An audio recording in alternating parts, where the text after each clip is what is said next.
nous voyons ici z sous sa forme algébrique, z égale à x plus iy, et bien à chaque nombre complexe correspond son conjugué que l'on note z bar et qui est égal à x moins iy. Donc vous voyez, même partie réelle, en revanche, les parties imaginaires sont opposées. Alors, voyons un petit peu ce que cela donne. D'abord, quelques exemples. Le conjugué du nombre i, eh bien, c'est tout simplement moins i. Le conjugué d'un nombre réel, le conjugué de 2 par exemple, eh bien, c'est égal à 2. Vous voyez que le conjugué de 2 plus i, c'est égal à 2 moins i.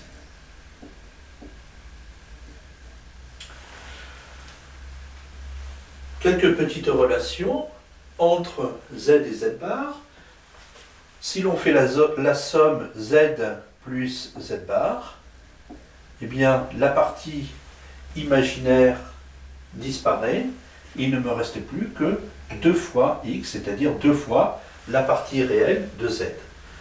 Si, maintenant,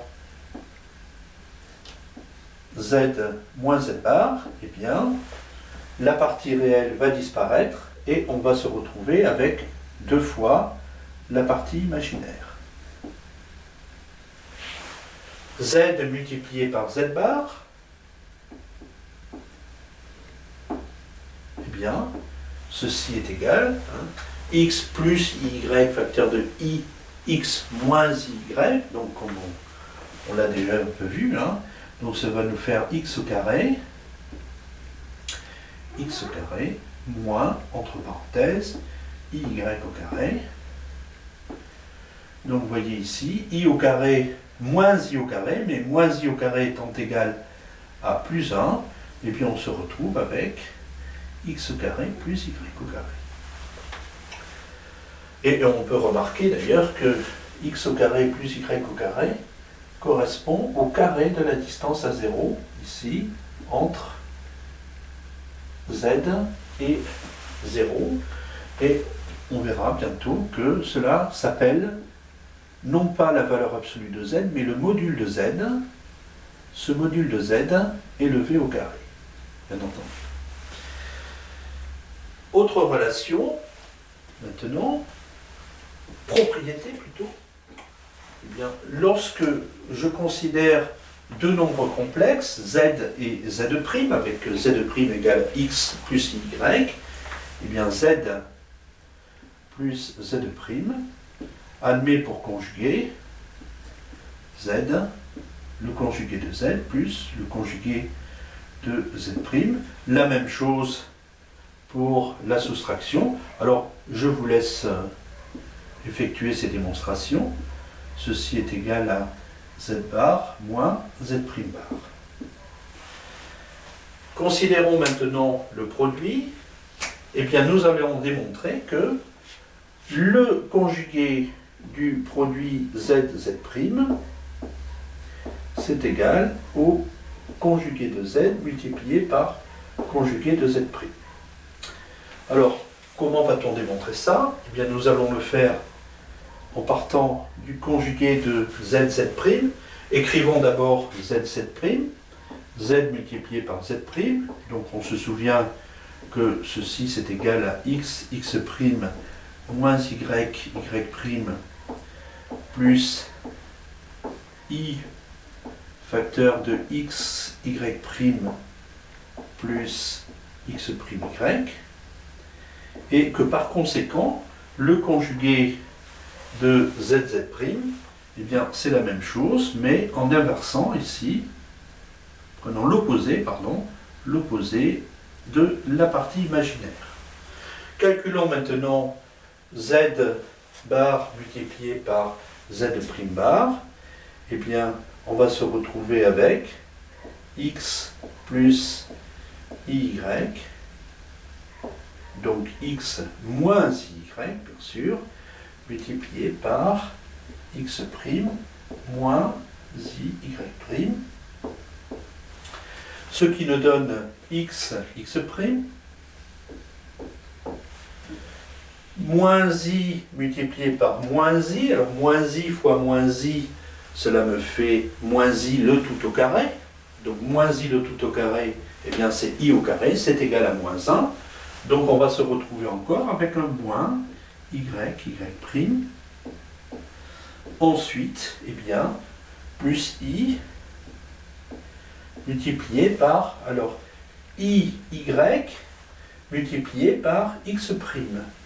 Donc moins x' y multiplié par i. Et la même chose ici, x, y' multiplié par moins i, ou bien i multiplié par moins x, y'. Moins x, y'. Donc vous voyez, cela me fait moins x, y', moins x', y'. Donc le moins, je le place devant le i, et je me retrouve avec la même chose. Par conséquent, le conjugué de z, z' est bien égal au produit des conjugués de z et de z'. Partant de cela, eh bien, nous allons considérer maintenant toujours deux nombres z et z' en précisant que z' est différent de 0. Je vous rappelle, z' différent de 0, cela veut dire que la partie réelle n'est pas nulle, ou bien la partie imaginaire n'est pas nulle. On ne peut pas avoir les deux nuls en même temps. Je vais poser grand Z égale à Z sur Z', et je vais voir ce que cela donne pour le conjugué de grand Z. Alors, le conjugué de grand Z, avant de passer au conjugué de grand Z, eh bien, je dis que si on a ceci, alors forcément, grand Z multiplié par Z' est égal à petit z. Et que par conséquent, les conjugués sont égaux. Si les conjugués sont égaux, on a déjà vu que le produit d'un conjugué, le conjugué d'un produit, c'est le produit des conjugués. Donc vous voyez que grand Z multiplié par le conjugué de grand Z multiplié par conjugué de Z' égale conjugué de Z. Donc, vous voyez que le conjugué de grand Z est égal au conjugué de petit z sur le conjugué de Z'. Par conséquent, eh bien, le conjugué de Z sur Z', c'est égal au conjugué de Z divisé par le conjugué de Z'. Et ceci, on a trouvé une autre propriété.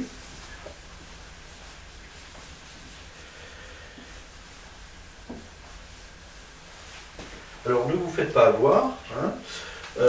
Il arrive très souvent que finalement ces propriétés ici, la propriété d'addition, la propriété de multiplication, hein, qui sont évidentes. C'est très simple, et ben on finit par les oublier, hein, et puis on commet des bêtises, très simple. Je vais vous donner quelques exemples. Moins i. Le conjugué de 2 moins i, bien entendu, vous allez me dire, c'est 2 plus i. Bah, évidemment, 2 plus i. Ouais, mais le conjugué de i moins 2, qu'est-ce que vous allez m'écrire? Vous allez m'écrire, naturellement, que ceci, c'est égal à i plus 2. Eh bien, c'est complètement faux, bien sûr. Hein. C'est complètement faux. En fait, attention, hein, le conjugué de i moins 2, je vous rappelle que i moins 2, c'est égal à moins 2 plus i. Et que par conséquent, son conjugué, c'est le conjugué de moins 2 plus i, c'est égal à moins 2 moins i. Vous voyez, c'est l'opposé de i plus 2. Donc faites attention à ça. Hein. Par ailleurs, pour le produit, bon, c'est pareil. Hein. Lorsque on écrit la partie imaginaire avant la partie réelle, eh bien, on est tenté de commettre des fautes. Donc il faut être vigilant. hein, rappelez-vous que effectivement c'est la partie imaginaire qui est affectée hein, lorsque on parle de conjugué, et uniquement celle-là. Dernière chose, on va placer sur le plan complexe d'autres ici, et que si je prolonge ici, avec une partie imaginaire de moins y et une partie réelle opposée également de moins x, je vais me retrouver avec le nombre complexe ici, grand Z, qui est égal à moins x, moins x, moins x, moins y, c'est-à-dire moins z, bien entendu. Moins z, pardon. Voilà. Moins x, moins y, moins z. Hein. Si je prends le un peu plus haut, donc, avec y et moins x, eh bien je vais me retrouver non pas avec moins z ici, mais moins z bar.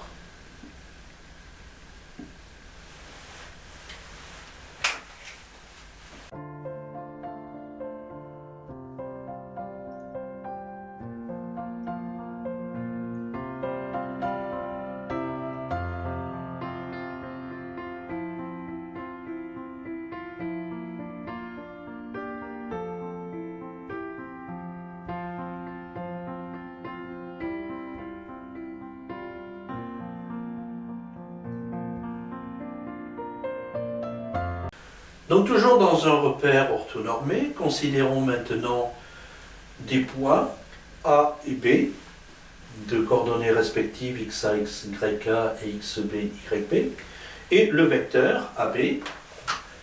Le vecteur AB, eh bien à l'instar des points qui ont des affixes, hein, l'affixe de A étant ZA égale à XA plus IYK. L'affixe de B étant ZB égale à XB plus IYB. Eh bien, l'affixe du vecteur AB, que je vais noter Z indice AB, c'est tout simplement ZB moins ZA.